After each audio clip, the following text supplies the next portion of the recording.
سامعین محترم، رسول اللہ صلی اللہ علیہ وسلم فرماتے ہیں، صحیح بخاری میں حدیث ہے، ما من ایام العمل الصالح فیہن احب الی اللہ من هذه العشر۔ کوئی دن ایسا نہیں جس میں کی ہوئی نیکی اللہ تعالیٰ کو ان 10 دنوں کی نیکی سے زیادہ محبوب ہو۔ پورے سال میں کوئی دن ایسا نہیں جس میں کوئی نیکی کرے تو وہ نیکی ان 10 دنوں کی نیکی سے آگے بڑھ جائے۔ صحابہ اکرام حیران ہیں کہ آپ روٹین میں جب آپ سے پوچھا جاتا ہے ای الاعمال افضل یا رسول اللہ صلی اللہ علیہ وسلم، کون سا عمل زیادہ افضل ہے، تو آپ فرماتے ہیں الایمان باللہ، ایمان لانا افضل ہے۔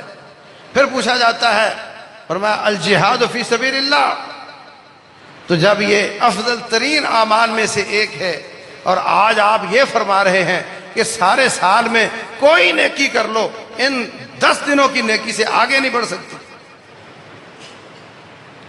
تو ایک ساتھی نے سوال کیا، وَلَا الْجِهَادُ فِي سَبِيلِ اللَّهِ، اے اللہ کے رسول، اللہ کے راستے میں جہاد بھی کرے سارا سال تو وہ بھی ان دنوں کی نیکی سے آگے نہیں بڑھ سکتا؟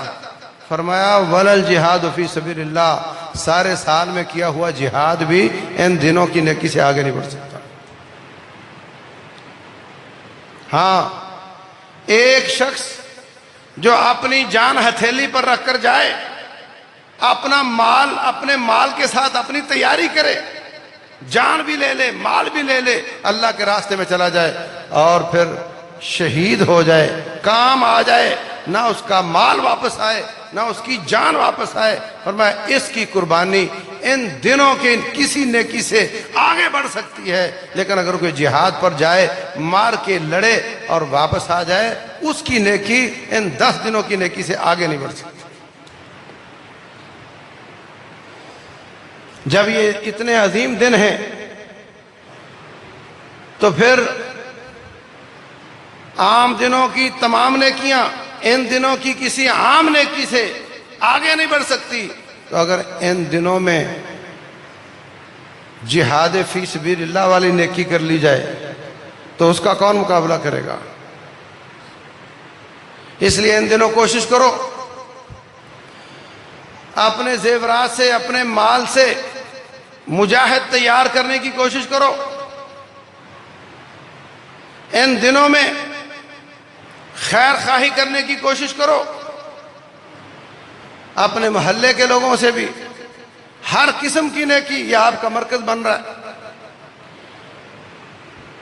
جو بھی آپ کی سمجھ میں نیکی کے کام نظر آتے ہیں، وہ جسمانی ہوں، وہ لسانی ہوں، وہ مالی ہوں، ہر قسم کی نیکیاں ان دنوں میں کرنے کی کوشش کرو۔ جیسے چاند نظر آئے تکبیرات شروع ہو جاتی ہیں، اٹھتے بیٹھتے چلتے پھرتے صحابہ اکرام بازاروں میں جاتے، تکبیرات پڑھتے، ان کو سن کر لوگ بھی تکبیریں پڑھتے، نمازوں سے پہلے نمازوں کے بعد تکبیرات کو زیادہ پڑھا جائے، صبح و شام کے اذکار کا خیال کیا جائے، جیسے رمضان میں قرآن کا اہتمام کیا جاتا ہے، یہ دن بھی بہت ہی عظیم ہیں، ان میں بھی زیادہ اہتمام کیا جائے، روزے رکھے جائیں، اور خصوصاً جس دن حاجی عرفات کے میدان میں ہوں گے اس دن کا روزہ رسول اللہ صلی اللہ علیہ وسلم فرماتے ہیں مجھے امید ہے کہ 2 سال کے گناہ اس سے معاف ہو جاتے ہیں۔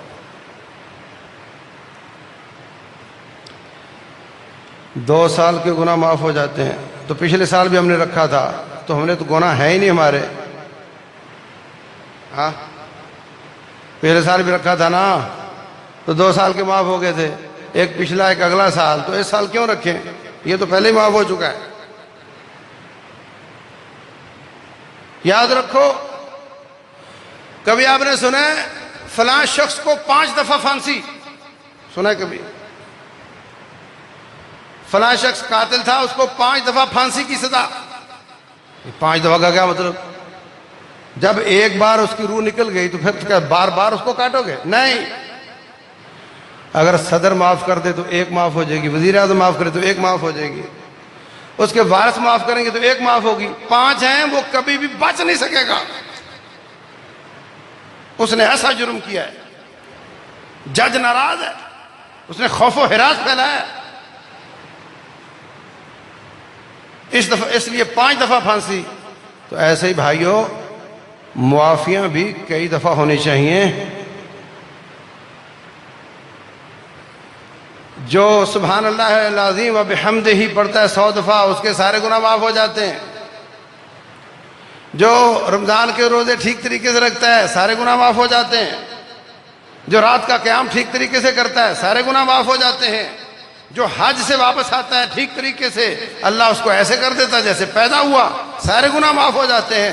تو ایسے ہی یہ روزہ رکھنے سے 2 سال کے گناہ معاف ہو جاتے ہیں، محرم کا رکھنے سے 1 سال کے گناہ معاف ہو جاتے ہیں۔ تو یہ تاکید ہے، بار بار معافیاں ہیں، یہ صفائیاں ہیں تاکہ تیری سزا کا کوئی چانس باقی نہ رہے۔ جس طرح اس پھانسی والے کے بچنے کا کوئی چانس باقی نہ رہے، ایسے تیری سزا کا کوئی چانس باقی نہ رہے۔ ہمیں بہانے بناتے رہنا چاہیے جس سے ہمارے گناہ معاف ہو جائیں۔ باقی پچھلے دنوں کے روزے بھی رکھنے چاہیے، اور کوشش کرنی چاہیے کہ 10 تاریخ کی مغرب سے پہلے قربانی ذبح ہو جائے۔ کیوں؟ اس لیے کہ وہ ان 10 میں سے ایک ہے۔ 11 تاریخ کو قربانی جائز ہے، 12 اور 13 کو بھی جائز ہے، لیکن جو 10 کا دن ہے وہ ان 10 میں سے ایک ہے، اس کا مقابلہ نہیں ہو سکتا۔ اگر آپ بڑے مصروف ہیں، عصر کے بعد کر لو، مغرب سے پہلے کر لو، لیکن کوشش کرو 10 تاریخ کو یہ کام ہو جائے۔ اور دوسری بات اس عشرے کے متعلق یہ ہے کہ فرمایا جو شخص قربانی کی نیت کرتا ہے وہ بال اور ناخن نہ کاٹے یہاں تک کہ قربانی کر لے۔ اگر تیسرے دن قربانی کرتا ہے تو اس کے بعد بال ناخن کاٹے گا۔ اور جو شخص قربانی کا ارادہ نہیں کرتا وہ بھی اگر عید والے دن عید پڑھ کر بال اور ناخن کاٹے گا، اس کو بھی اللہ قربانی کا اجر دیتا ہے۔ یہ بھی رسول اللہ صلی اللہ علیہ وسلم کا فرمان ہے۔ اور جن لوگوں کی طرف سے قربانی ہے ان کو بھی اس کی احتیاط کرنی چاہیے۔ باپ پیسہ دیتا ہے، جانور بیٹا لے کر آتا ہے، وہی ذبح کر رہا ہے اور وہ سمجھتا ہے میں قربانی کر رہا ہوں، بیوی سمجھتی ہے میں قربانی کر رہا ہوں، وہ سب قربانی کر رہے ہیں، سب نے نیت کی ہے کہ آج ہم قربانی کریں گے۔